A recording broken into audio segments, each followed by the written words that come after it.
হযরতে ওমর রাদিয়াল্লাহু তাআলা বলছে, একবার আমার নবী আমাকে বলল, ওমর আমার সাথে চলো। আমি নবীর সাথে চললাম। হঠাৎ করে আমার নবী একটা উঁচু পাহাড়ের মধ্যে উঠলেন, জাবাল পাহাড়ের উপরে উঠলেন। জোরে বলেন কিসের উপরে? পাহাড়ের উপরে উঠলেন। তো আমি চিন্তা করলাম, নবী যদি কোনো জায়গায় প্রয়োজন হয় যাবে, কিন্তু পাহাড়ের উপরে কি? পাহাড়ের উপরে শুধু নিয়ে যাইতেছে আমার নবী আমাকে। তারপরে হযরত ওমর রাদিয়াল্লাহু তাআলা চিন্তা করলেন, আমার নবীর কোনো কর্ম হিকমত ছাড়া নয়। কথা বলেন ঠিক কি রে? হযরত ওমর এবং আল্লাহর হাবিব পাহাড়ের উঁচু জায়গায় বসা অপেক্ষা করছেন কার জন্য জানি? হঠাৎ করে দেখেন বিশাল লম্বা দেহধারী একজন ব্যক্তি, বৃদ্ধ একজন ব্যক্তি কাঁপতেছে কাঁপতেছে কাঁপতেছে কাঁপতে কাঁপতে একটা লাঠির উপরে ভর দিয়ে পাহাড়ের উপর দিয়ে হেঁটে হেঁটে আসতেছে। একটু জোরে বলা যাবে কি? হযরত ওমর কয়, আমার শরীরে এত শক্তি, শক্তি দিয়ে জীবনটা দিয়া পাহাড়ে উঠছি, আর এই বৃদ্ধ লোক কেমনে লাঠিতে বর করে করে পাহাড়ের উপর উঠে গেল? কি অদ্ভুত মানুষ। হযরত ওমর সামনে দাঁড়ালেন।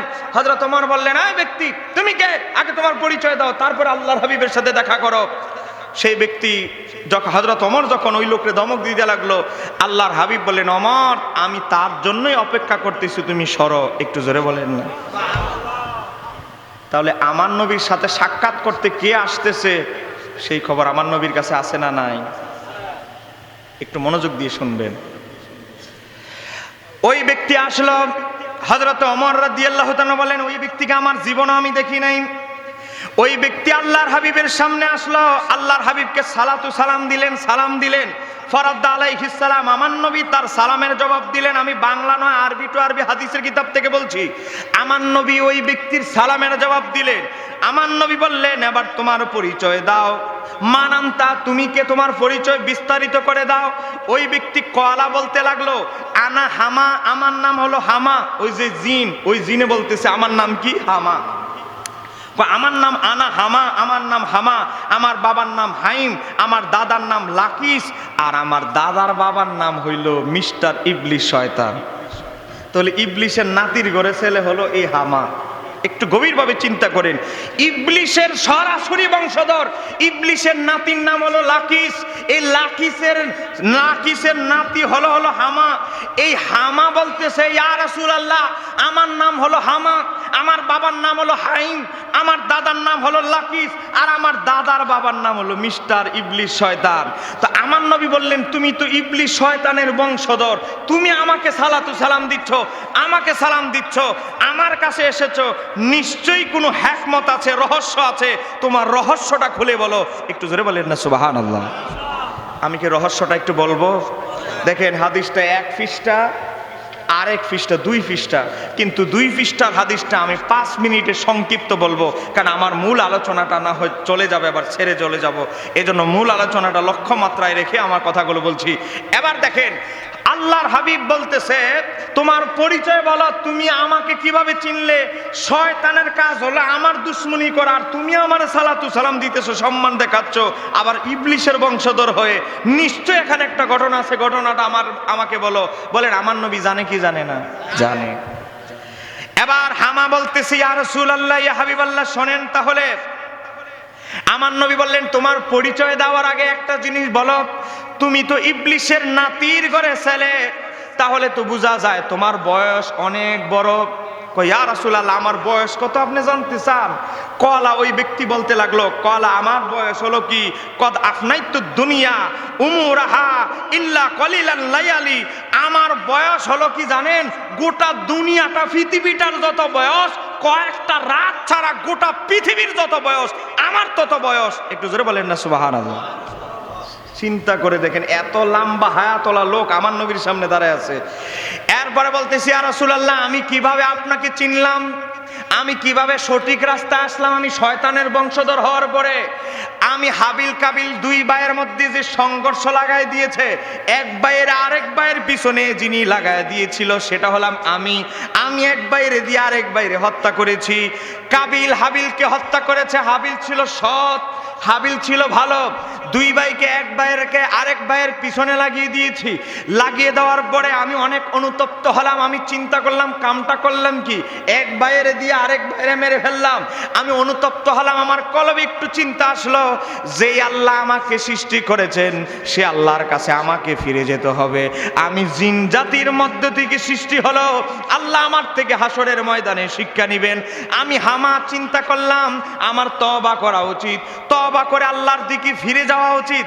এজন্য হামা কি করলাম, হামা হযরতে নূহ আলাইহিস সালামের যুগে, ধরে বলেন কার যুগে? নূহ আলাইহিস সালামের যুগে নূহ আলাইহিস সালামের কাছে গেল, ওগো আল্লাহর নবী নূহ, আমার নাম হামা, আমি একটা পাপ করেছি। কই কি পাপ? কই দুই ভাইয়েরে লাগায় দিয়ে এক ভাইয়েরে দিয়ে আরেক ভাইয়েরে মেরে ফেলেছি, এখন আমি তওবা করতে চাই, আমার জন্য কি তওবার দরজা খোলা আছে? আমার আল্লাহর পক্ষ থেকে নোটিশ আসলো আমার জন্য এখনো তওবার দরজা খোলা আছে। এ বাবা গভীর মনোযোগ।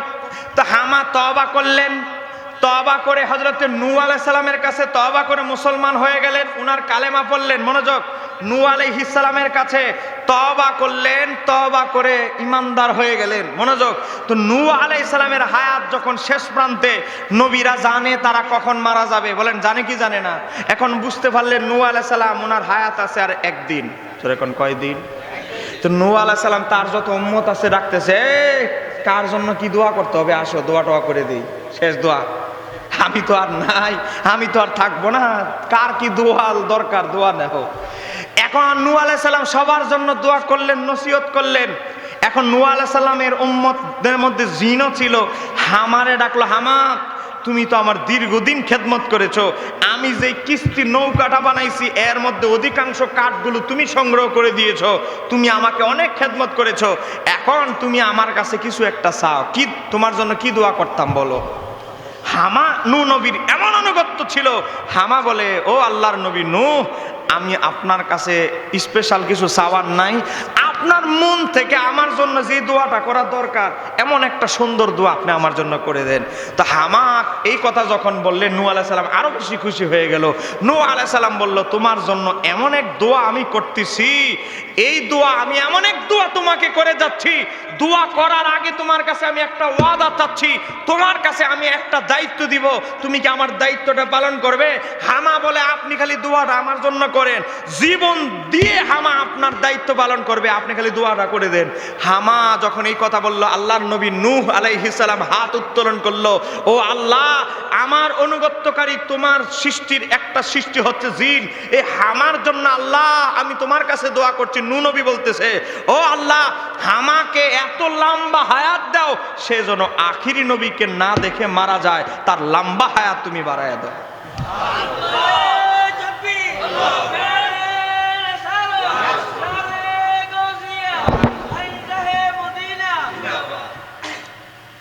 মনোযোগ, আজকে আমার নবীর 40 বছর বয়সের পরে নবীর সার্টিফিকেট দেয় ওয়াহাবিরা, আর নূহ নবী আমার নবীর তাজকিরা জিকির করতেছে হামার সামনে, বলে আল্লাহ হামার হায়াত তুমি এত লম্বা করে দাও, সেজন্য আমি নূহ নবীর সালাম, আমি নূহ নবীর সালাতু সালাম আখিরি নবীর কাছে পৌঁছাইতে পারে, এজন্য তার হায়াতটাকে তুমি দীর্ঘ করে দাও, লম্বা করে দাও। এই দোয়া আল্লাহর নবী নূহ করলেন। হামা বলতেছে, ও গো আল্লাহর নবী নূহ সর্বশেষ নবী হবে, কিয়ামতের আগে আসবে, এত লম্বা হায়াতকে আমি পাবো, আপনি এটা কেমন দোয়া করলেন? আল্লাহর নবী নূহ বললেন, ও হামা, আমি দোয়া করেছি, আল্লাহ অলরেডি কবুল করে ফেলেছে। হামা এত লম্বা হায়াত পেলেন, হামা চলে আসলো ইদ্রিস নবীর কাছে। ইদ্রিস নবীর কাছ থেকে দিনের কথা শুনলেন। ইদ্রিস নবী যখন আসমানে চলে যাবেন, আমার বাবারা ভাইয়েরা, দুইজন নবী আসমানে আছে, একজন জান্নাতে ইদ্রিস নবী, আর একজন হলো হযরত ঈসা আলাইহিস সালাম। হামার কাছে বিদায় নিচ্ছে হযরত ইদ্রিস নবী। ইদ্রিস নবীর কাফর ধরলেন, আপনি তো এখন জান্নাতে চলে যাবেন, আর যদি না আসেন আপনি আমার জন্য একটা দোয়া করে যান, সব নবী আমার জন্য কিছু না কিছু দোয়া করে গেছে। হযরত ইদ্রিস নবী বলে, আমি আর কি দোয়া করবো, তোমার জন্য যেই দোয়া নূহ নবী করে গেছে এই দোয়া, ওই তুমি আমার সালাতু সালাম, আমি ইদ্রিস নবীর সালাম আখিরি নবীর কাছে পৌঁছায় দিই। এভাবে আস্তে আস্তে ইব্রাহিম নবীর কাছে আসলো। বাবা আমি গল্প নয় কিতাব থেকে বলছি। এভাবে আস্তে আস্তে ইব্রাহিম নবীর কাছে আসলো। এরপর উনি বলতেছে ওয়াইন্নি লাকিতু মুসা ইবনু ইমরান, আমি মুসা নবীর কাছে আসলাম। এরপরে মুসা আলাইহিস সালাম ফাআল্লামানি মিনাত তাওরাত, হযরত মুসা নবী আমাকে তাওরাত কিতাব বসে বসে শিক্ষা দিলেন। সবাই ওনারা আলাদাভাবে সম্মান করতে লাগলো। কেন? কারণ নূহ আলাইহিস সালাম তার জন্য এমন দোয়া করেছে, সব নবী জানতে পেরেছে হামা এত লম্বা হায়াত পাবে, আখিরি নবীর সাথে তার দেখা হবে। মুসা আলাইহিস সালাম বসে বসে ছাত্রদেরকে যেভাবে শিক্ষা দেয়, এই হামারে বসে বসে তাওরাত কিতাব শিক্ষা দিয়েছে। তারপরে তিনি বলতেছে আমি তারপরে হযরত লাকিতু ঈসা ইবনু মারিয়াম, আমি ঈসা আলাইহিস সালামের সাথে সাক্ষাৎ হলো। ঈসা আলাইহিস সালাম আমাকে তার কিতাব শিক্ষা দিলেন এবং আমার কাছে বললেন, হো হামা, অচিরেই কিছুদিন পরে অচিরেই মুহাম্মদ সাল্লাল্লাহু আলাইহি সাল্লাম পৃথিবীতে আসবে। নবী মুহাম্মাদের সাথে যখন দেখা হবে, আমি ঈসার সালাতু সালাম তুমি তার কাছে পৌঁছায় দিবে। এবার হামা বলতে লাগলো, ইয়া রাসূলুল্লাহ, ইয়া হাবিবাল্লাহ, 1,24,000 নবী রাসূল আমার কাছে তাদের সালাতু সালাম দিয়েছে, তাদের সালাম যেন আপনার কদমে পৌঁছায়া দেই।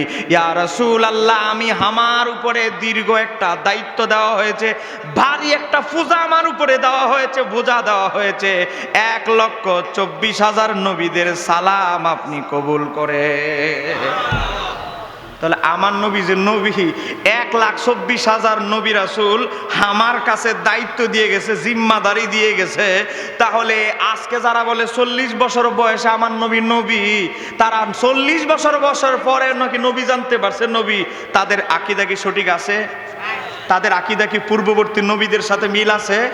জোরে বলেন মিল আছে? একটু চিন্তা করবেন।